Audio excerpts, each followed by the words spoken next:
Бисмиллахир-рахманир-рахим. Шыннан да менә әлеге вакытта ул өйрәнелә, ул өйрәнелеп килелә. Безнең татар галимнәребезнең мирасы, аларның эшләре, ләкин киң җәмәгатьчелеккә чыкмаган әле.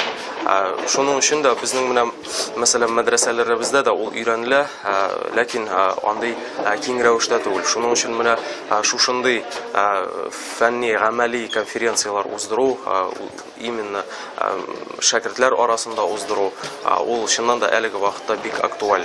Чөнки җәмәгатьчелек әле безнең татар галимнәребезнең мирасы белән, аларның эшләре белән бик таныш түгел әле. Безнең фәнни докладыбызның темасы Каюм Насыйриның китап тәрбиясендә булган фикерләр. Каюм Насыйри танылган мәгърифәтче галим, тел белгече язучы.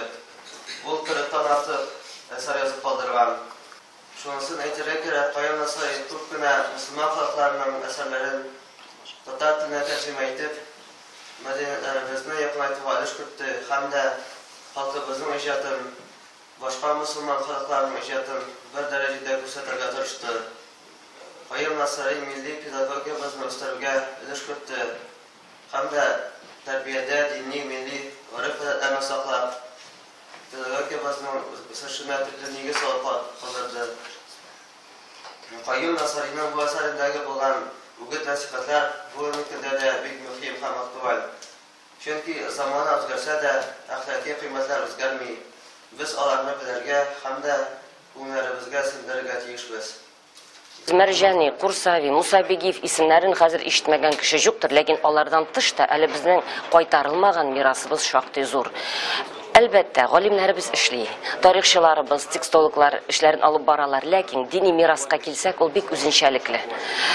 Материал дип әйтәм инде, мәгълүмат.